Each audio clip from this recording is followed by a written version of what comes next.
Assalamualaikum warahmatullahi wabarakatuh. Sambah sujud ju simpuah sabare bungka nampi awai dari culuruh main daun.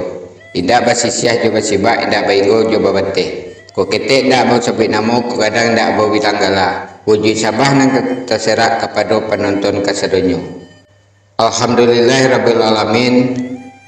Bersyukur kita kepada Allah Subhanahu wa taala. Allahumma shalli ala sayyidina Muhammad.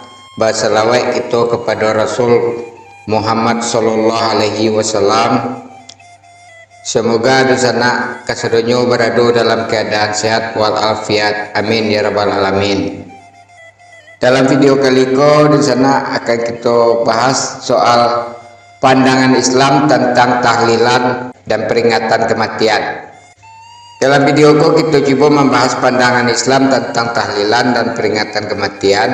Meskipun tahlilan telah menjadi tradisi dalam masyarakat Muslim di Indonesia, tetapi pendekatan Islam tentang tahlilan masih diperdebatkan. Kita coba membahas argumen-argumen dari para ulama mengenai tahlilan dan cara Islam dalam mengenang orang yang telah meninggal. Tahlilan dan peringatan kematian merupakan kegiatan yang acok dilakukan oleh banyak masyarakat Muslim, khususnya di Minangkabau dan umumnya di Indonesia, sebagai suatu bentuk penghormatan atas orang yang telah meninggal. Tradisi itu bakal dari kepercayaan bahwa orang-orang yang telah meninggal masih bisa mendapatkan doa dari orang-orang yang masih hidup. Beberapa ulama mengklaim bahwa peringatan kematian termasuk tahlilan adalah bid'ah dan tidak sesuai dengan ajaran Islam. Argumen mereka adalah tidak adanya hadis dan praktek yang sahih dari Rasulullah Shallallahu Alaihi Wasallam atau para sahabat yang mendukung tahlilan. Selain itu, tahlilan juga dinilai sebagai suatu bentuk peribadatan dan tidak memiliki dasar dalam Al-Quran dan Sunnah. Namun di sisi lain, ada juga ulama yang memperbolehkan tahlilan sebagai bentuk penghormatan kepada orang yang telah meninggal. Mereka menganggap bahwa tahlilan bukanlah suatu bentuk peribadatan, melainkan sebagai suatu bentuk doa untuk memohon ampunan dan rahmat Allah Subhanahu wa taala atas orang yang telah meninggal. Selain itu, tahlilan juga dianggap sebagai suatu bentuk penghiburan bagi keluarga yang ditinggalkan. Baiklah di sana, mari kita dengarkan perbedaan pendapat para ulama tersebut serta argumen mereka, dan termasuk pula bahwa ada yang mengklaim bahwa tahlilan 7 hari, 40 hari dan 1 hari dan seterusnya itu berasal dari peribadatan agama Hindu dulunya.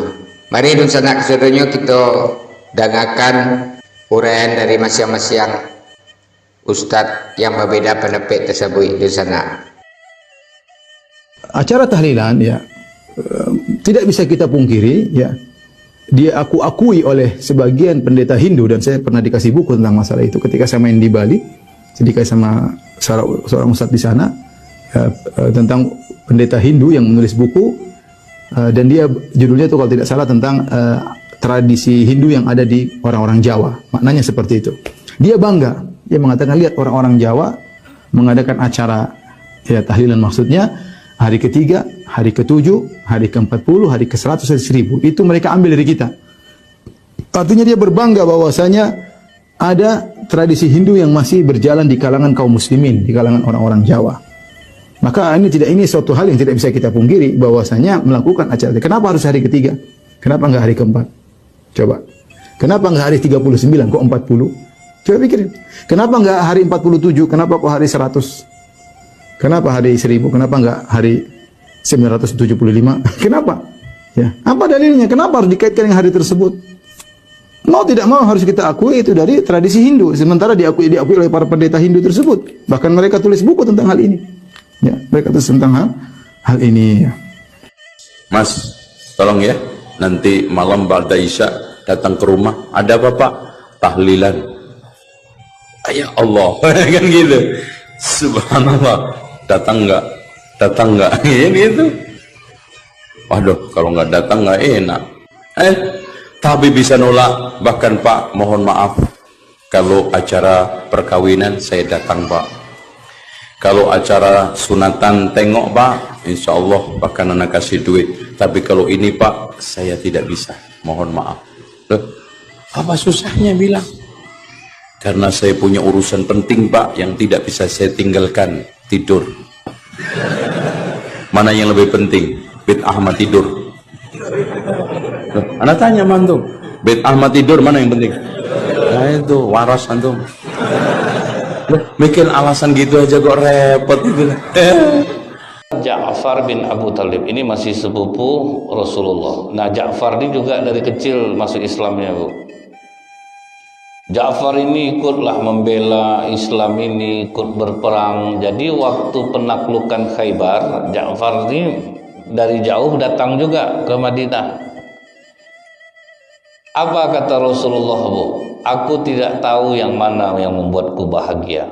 Apakah penaklukan Khaybar atau datangnya Ja'far? Begitulah senang Rasulullah melihat dia datang. Cuma beberapa bulan setelah itu Ja'far ini diutus oleh Rasulullah ke perang Mu'tah. Waktu perang Mu'tah itu, nah salah satu mukjizat Rasulullah itu, walaupun Rasulullah tidak pergi ke Mu'tah, tapi dia bisa menyaksikan peperangan Mu'tah itu. Ini mukjizat Rasulullah yang jarang, bahwa beliau itu sering mengabarkan kepada para sahabat tentang sesuatu yang akan terjadi. Jadi kata Rasulullah, orang masih di peperangan nih, Bu. Kata Rasulullah, Ja'far wafat. Langsung Rasulullah pergi ke rumah Asma binti Amis, nama istri Ja'far itu. Dipanggilnya anak-anak Ja'far, Pak. Main sama Rasulullah. Pokoknya udah dipersiapkan Rasulullah dulu mental mereka, karena bapaknya sudah meninggal dunia. Diajak main, diajak potong rambut, dikasih makan, tinggal bersama Rasulullah sampai mereka betul-betul tenang. Sebulan setelah itu pasukan pulang. Nah, anak-anak Ja'far sudah siap menerima bahwa bapaknya sudah meninggal dunia. Jadi takziah itu ternyata memang penting, ya kan, kita menghibur tuh Pak ya, kita datang. Kalau adat kita kan sampai sekarang masih macam itu ya Pak ya, ada yang meninggal kita datang, memang lain rasanya Bu, terhibur rasanya. Saya ingat Bu ya, di daerah Pandau itu ada orang, dia rajin sholat ke masjid tapi tidak pernah mau ikut pergaulan di masyarakatnya Pak. Waktu orang tuanya meninggal, 7 orang datang, terpukul lah dia. Masa macam ini, kursi udah sebanyak ini 7 orang datang. Itulah masyarakat, ini bukan masalah makan yang dipikirkannya, bergaul enggak orang ini. Saya pernah dengan almarhum bapak saya Bu, dia ini tidak bergaul di masyarakat. Jadi dia buat acara di rumahnya habis zuhur, hanya saya dan almarhum bapak saya yang datang. Cobalah, masyarakat nggak bisa dipaksa, walaupun lapar orang Pak ya, jangan dijengkal-jengkal manusia ini dengan makanan.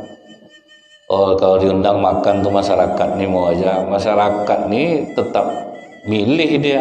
Oh hebat betul makanan kalian tidak bergaul di masyarakat, nggak datang Pak. Berapa terpukulnya hati. Nah, jadi kita menghibur orang itu ternyata memang dilakukan oleh Rasulullah SAW, walaupun caranya berbeda.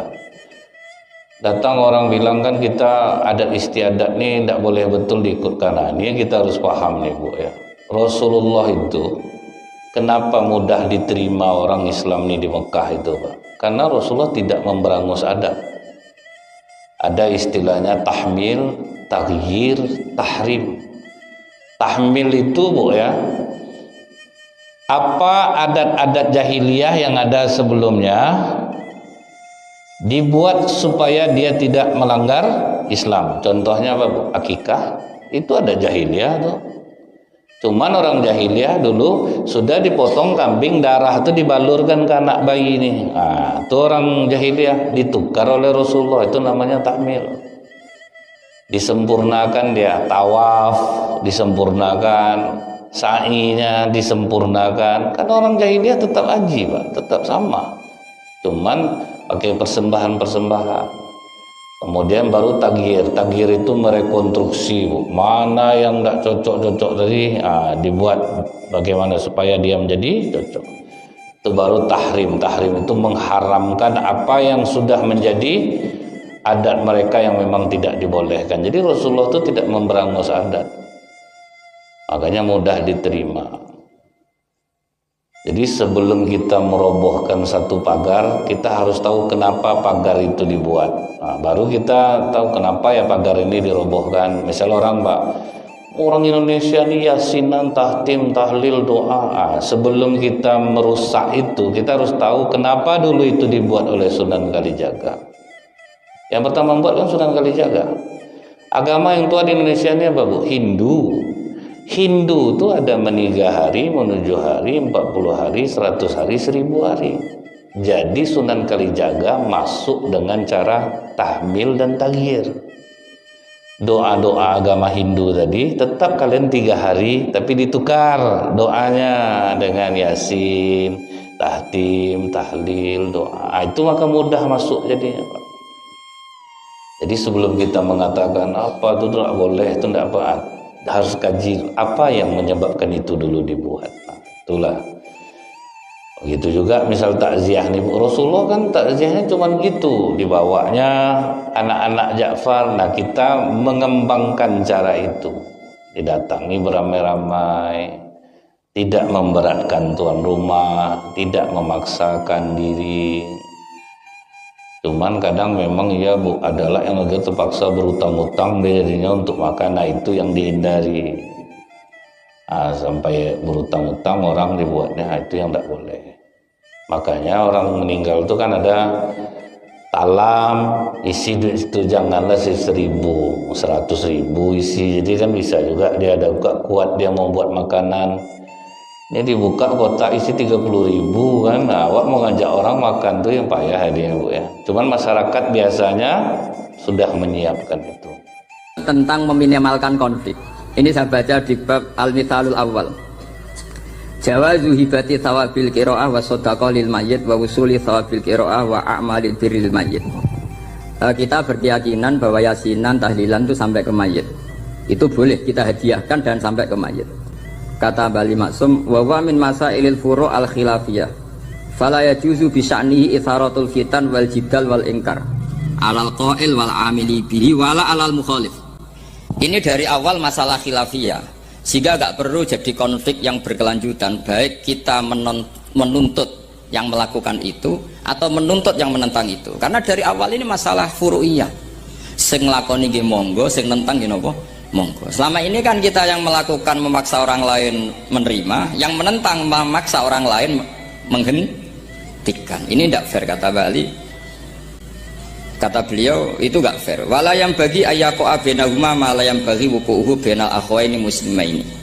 Kata beliau, wala in kana lil mani'i mustanadun fa inna li ghairihi mustanadan kadzalik. Kalau yang melarang tahlilan, melarang yasinan dikirimkan ke mayit itu punya mustanad, punya sanad. Yang bagi yang membolehkan juga punya sanad. Kalau ada kiai yang kalau pidato nangis itu sanadnya banyak dan benar, tapi yang uraan kayak Pak Duta Besar juga banyak. Semuanya ada sanad. Jadi kata beliau sederhana saja, kalau al-mani'un, orang yang menolak itu punya sanad, kita yang membolehkan juga punya sanad. Tapi kata beliau dengan enteng, dengan ceria, ini masalah furu'iyah, nggak perlu jadi itharatul fitan wal jidal wal khisam. Kata beliau nggak perlu jadi perdebatan. Makanya pesan saya sama santri-santri kerap ya, sebetulnya masalah kita ini tercerabut dari ilmu. Coba dari awal Anda katakan yang tidak kunut itu Abu Hanifah, yang kunut itu Imam Syafi'i, maka melihat orang tidak kunut itu keren karena Al-Hanafi, pengikut mazhab Hanafi.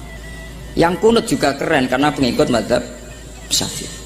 Tapi kita tidak, di zaman akhir kunut dan tidak kunut ini jadi politik identitas. Sehingga yang nggak kunut itu Muhammadiyah misalnya, yang kunut itu NU. Mana ada Basim Asy'ari sebagai mujaddid atau mujtahid yang mengharuskan kunut, atau Ahmad Dahlan yang melarang apa? Kunut. Wong dua beliau sama-sama pernah ngaji Syekh Khatib Minangkabau, pernah ngaji Mbah Mahfud ketika di Mekah. Jadi cobalah ilmu itu diperkuat sehingga kita mengatakan kunut adalah sunat menurut Imam Syafi'i, tidak sunat menurut mazhab Abu Hanifah. Sehingga enak sekali karena kita berdasar ilmu. Menyangkut sawabul kiroah atau sawabu amalil khairi, apakah sampai ke mayat apa enggak, ini kata beliau, kata Mbah Ali Maksum, beliau justru menukil Ibnu Taimiyah yang notabene sering dipakai dalil para orang-orang sana. Saya tidak tahu itu orang sana, itu Pak Duta itu yang tahu itu kalau ini mirip kitab Said Muhammad. Jadi Said Muhammad itu kalau istidlal sering pakai Ibnu Taimiyah karena itu yang dipakai mereka. Tapi ternyata Ibnu Taimiyah, qala Ibnu Taimiyah innal mayyit yantafi'u bi qiraatil Qur'an kama yantafi'u bil ibadah al maliyah minas shadaqah wa nahwiha. Terus waqala Ibnu Qayyim fi kitabir ruh afdalu ma yuhda ilal mayyit as-shadaqah wal istighfar wa du'a lahu wal hajju anhu. Artinya gini, kita sekarang ini tidak pernah kayak Bali Maksum pakai dalil jawazu ihda lil mayyit itu berdasar Ibnu Taimiyah dan Ibnu Qayyim. Kita seakan-akan Ibnu Taimiyah itu orang yang pasti melarang itu, sehingga kita itu terus mengatakan sing nyunatno tahlilan itu sopo, Mbah Hasim atau Mbah Fakih atau siapalah, meskipun riwayat ini mukhtalifah dari Mbah Hasim. Pertanyaannya adalah terus kesannya yang membolehkan itu hanya kiai lokal, kiai nasional ya. Padahal zaman Bali sudah mengajarkan kita yang membolehkan ihda'u a'malil khairi ilal mayyit, yang membolehkan hadiah Yasin, Fatihah, tahlil ke mayit itu adalah orang sekaliber Ibnu Taimiyah dan Ibnu Qayyim. Sehingga dengan kita pakai ilmiah yang diterapkan Bali Maksum, kita ini merasa orang keren, orang global, orang yang keren lah. Karena guru-guru kita Bali Maksum, Mbah Hamid biasa mentahlili, Mbah Munawir semua mentahlili guru-gurunya. Di level ulama global ada Ibnu Taimiyah dan Ibnu Qayyim. Tapi karena kita tidak baca, seakan-akan tahlilan itu hanya tradisi lokal yang tidak di ACC, tidak disetujui ulama kelas internasional. Padahal di sini jelas diceritakan Ibnu Taimiyah berpendapat qiraatul Quran yang dihadiahkan ke mayit atau tahlil itu boleh. Jadi ini sangat penting supaya orang itu pakai tradisi ilmu. Saya pernah ngaji sama Mbak Mun, diberitahu kalaupun Rasulullah pernah kunut sekali, biasanya perdebatan kan, oke, Rasulullah pernah kunut tapi ahyanan. Pertanyaannya adalah setiap Nabi pernah melakukan sesuatu itu akan menjadi sunnatan mutaba'ah apa enggak? Tentu jawabannya iya. Nabi meskipun melakukan kunut andaikan hanya sekali, tapi karena pernah dilakukan Nabi, maka kebaikan ini akan menjadi sunnatan mutaba'ah, sunnat yang harus kita ikuti terus atau boleh kita ikuti terus. Jadi nggak boleh misalnya Rasulullah itu puasa Senin Kemis juga ahyanan, tidak selalu. Rasulullah itu tofa rokiban juga ahyanan, bukan selalu. Tapi apa saja yang pernah dilakukan Nabi maka berstatus itu akan sunat ila yaumil qiyamah. Demikianlah di sana kesedonya lah sama-sama kita dengarkan, masing-masing punya argumen, masing-masing punya sanad, punya dalil, punya dasar. Semoga dalam perbedaanku kita tidak menjadi terpecah, karena iko masih merupakan khilafiyah masing-masing dalam agama kita, bukan peribadatan. Semoga hanya menambah wawasan kita dan kita yang berbeda saling menghargai dan saling menghormati pendapat masing-masing. Silakan dosa nak komentari menurut pendapat dosa nak kesedonya di kolom komentar, kita diskusikan. Terima kasih dosa nak kesedonya, mohon maaf atas segala kekurangannya. Wassalamualaikum warahmatullahi wabarakatuh.